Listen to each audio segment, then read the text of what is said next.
Welcome, darlings. My name is 42, and don't worry, 242 is still here. I just tied her up with some work is all. Today starts our week of Halloween, and I picked out a great story to start with. So, turn off your lights, make sure your doors and windows are locked. Things are about to get spooky.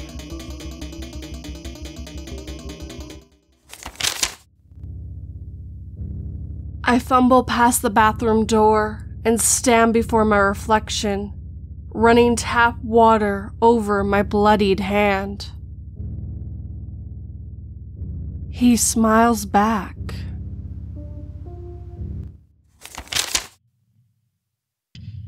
Less Than Nothing by Cryptic Wander. The sun set quickly across the sky, casting a blood-red hue that only fall can give. The moon that rose in its place gave everything an otherworldly feel. Snaps of cold wind blew through the trees, shaking the dead leaves like a giant maraca. Skeletons, ghosts, and all sorts of creatures happily skipped through the streets, swinging their bags of candy without a care. James envied these children as they celebrated Halloween, full of excitement and wonder as children should be. His son was not among them. "Soon," he whispered under his breath. He made his way towards the outskirt of town, passing by more children as they laughed and chattered. It served as a reminder of what he lost, stinging his heart again and again. Thankfully, they began to thin out as he approached his destination. The wrought iron gates came into view, growing taller as he came closer. With the light of the moon, he couldn't make out the landscape beyond, as if it was trying to hide from the world. It was a dreadful place, and silhouettes both short and long stood in odd intervals. Their opposing shadows stretched out across the grass, making him feel very unwelcome. As the moon climbed even higher, he got to the cemetery gate. He could hear a dog barking off in the distance as he looked at the padlock that held fast a thick line of chain. It would be the sought-out destination of older kids in town this night, so he wasn't too surprised to find it locked. He hoped to God there wouldn't be any here tonight. He needed to be alone. Otherwise, he might not have another chance. James made his way down the sidewalk, trying to find another way in. The bars of the fence eventually turned into a wall of stone and mortar. It was still high, but he leapt up and was able to grab a hold of the top.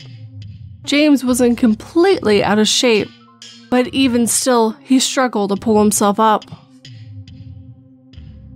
His feet scraped against the side and began to find purchase when he heard the excited talk coming away down the road.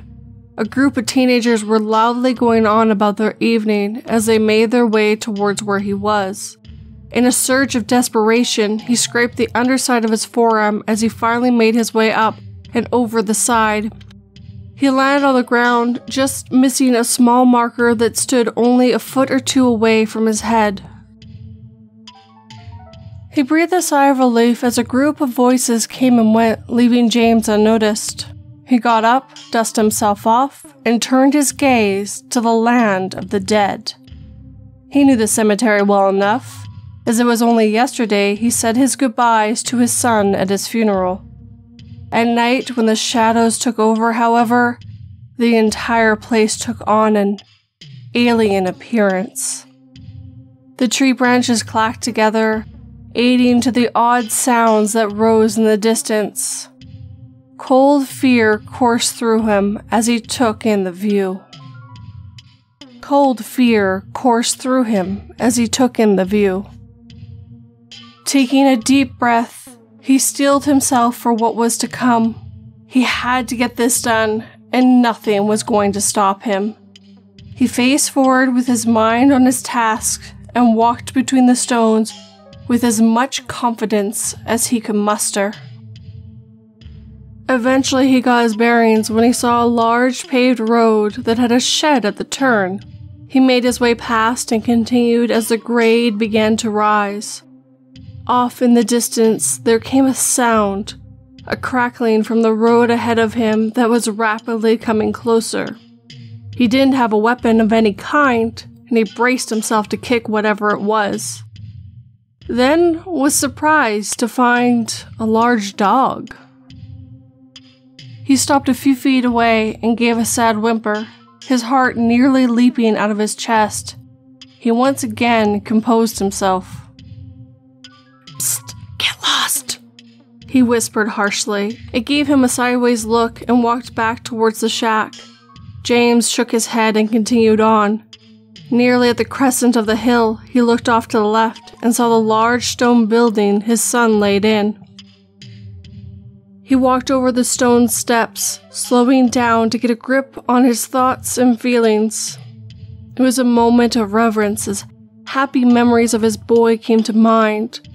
Those feelings then soured and tears began to fall down his cheeks. Those thoughts turned to the ruined remains he was forced to look upon the day Nathan was found. His son walked home from school as he only lived 9 blocks away.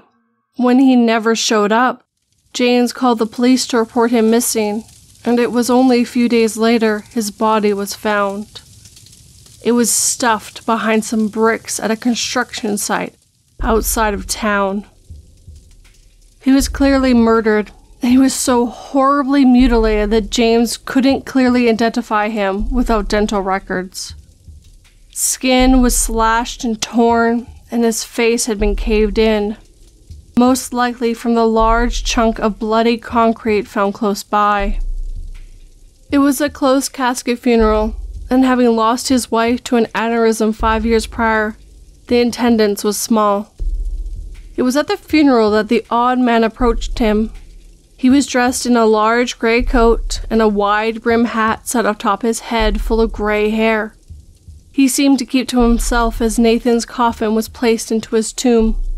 The entrance was sealed, and what few friends and family came began to shuffle out. Before long, it was just James and the man. James began to walk out as well, pulling out a pack of cigarettes to light one. He patted his pockets and sighed in annoyance that he had forgotten to bring a lighter. The man picked up on this and approached, handing him a book of matches.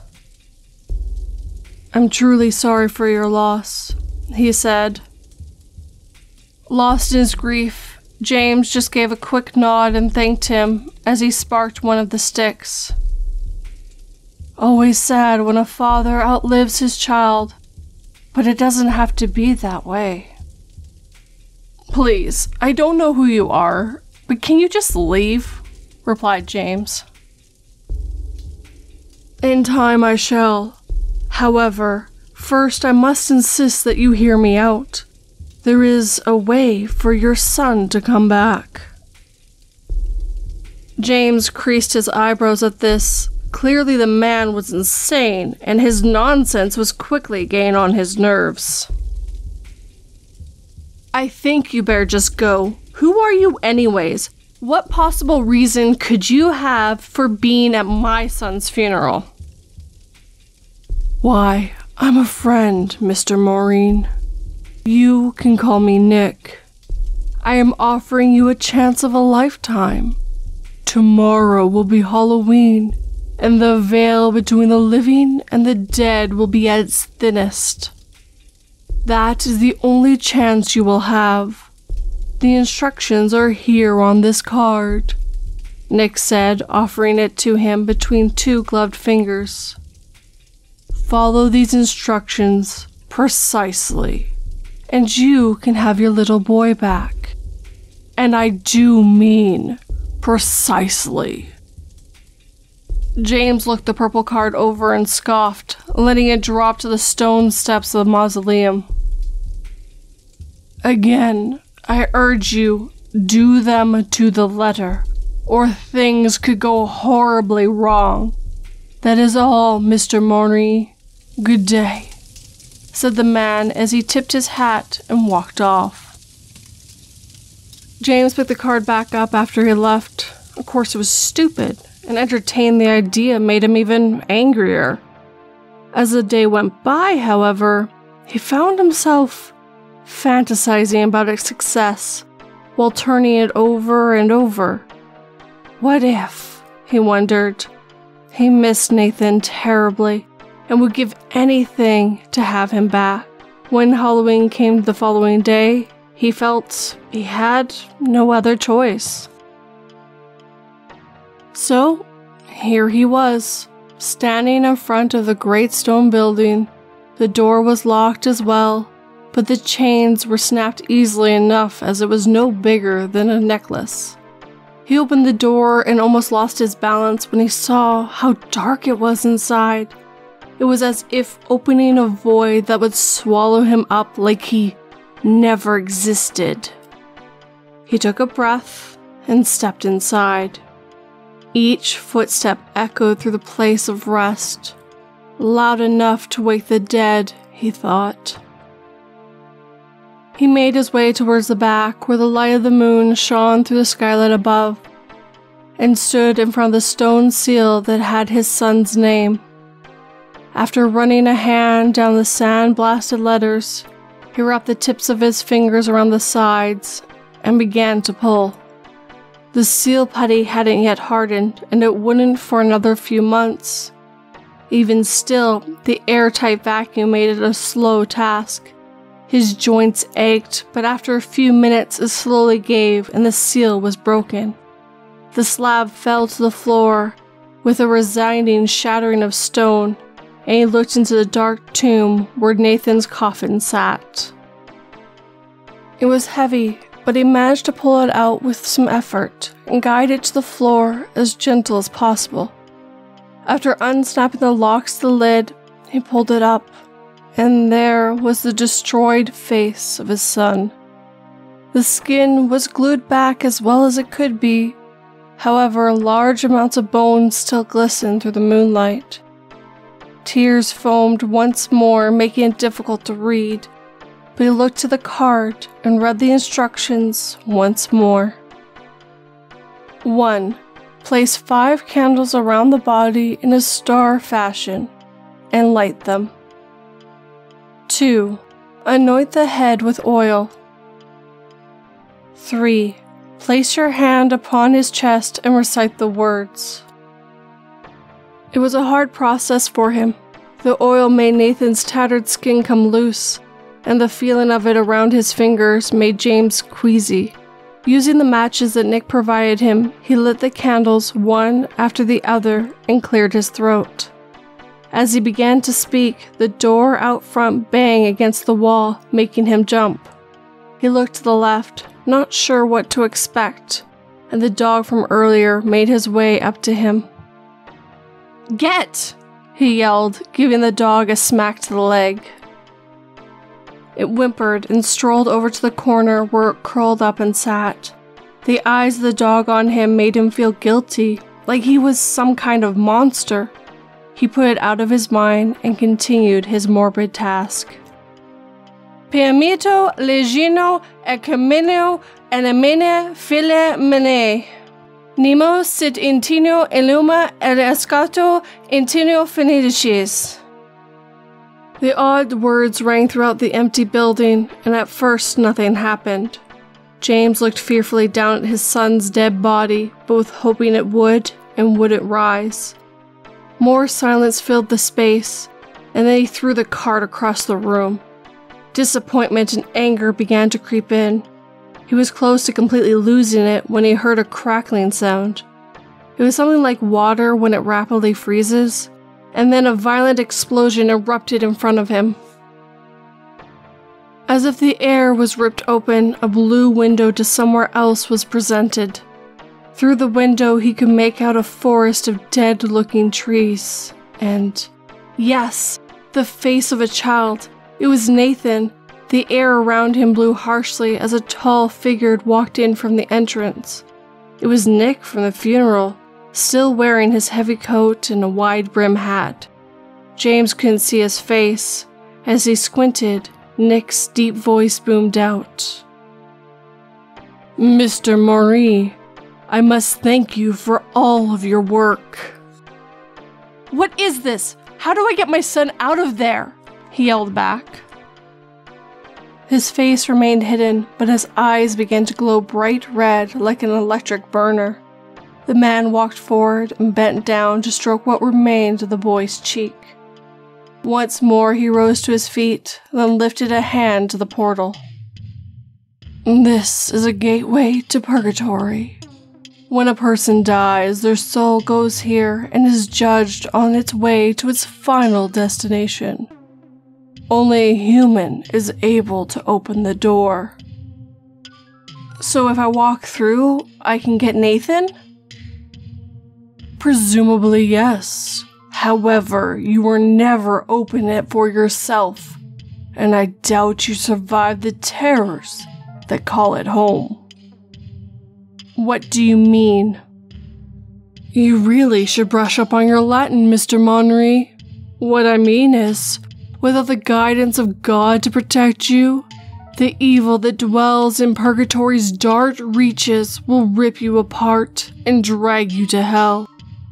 Normally, a child his age is automatically brought to heaven's gate, and as the Bible says, I will fear no evil, for thou art with me. However, when you read those words from that card, as his parent and guardian, you gave me full access to his soul." "You son of a bitch! Who are you really?" He began to chuckle, the tone rapidly dipping down multiple octaves. The coat he wore burst open and leathery wings spread out. The hat fell to the ground as the large horns of a ram pushed out of his skull and curved. His already large body seemed to double in size, and before him stood a demon whose appearance was straight out of a Renaissance painting. "I couldn't have done it without you. I no longer have a need for you, however, so you can join your son in everlasting torment," he growled. The demon made its way towards him on unnaturally long legs, and James had a thought. "Can I at least enjoy one last smoke?" he said, pulling out his pack. The demon seemed to enjoy the triviality of it all and stopped. James lit up a match and then lit the rest of the book. The demon growled, but before he could pounce, James threw the flaming book onto his son's body, which quickly became engulfed in flames. "No!" it hissed, but it was too late, and the portal that was there began to vanish. James was able to catch one last glance of his son, and then the demon was on him. It crushed his body with its massive fists and ripped at his flesh with sharp claws. The dog that had taken its place in the corner got up and made a beeline for the demon, taking its forearm into its teeth. The demon threw the dog off with ease, and it landed on the other side of the portal. Blood was pouring out of James' body, but he just smiled through the pain, knowing his son would be okay. "Don't look so smug, you pig. I might not be able to take him, but he still has no protection. There are so many others that will happily rip him to pieces again and again." The light from his eyes faded, and James let out his final breath.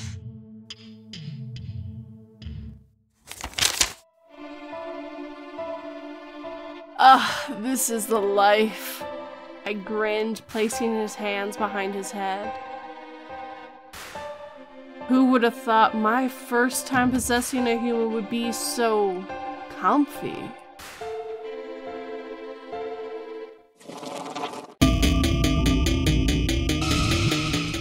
Now remember to hit that like button, darlings.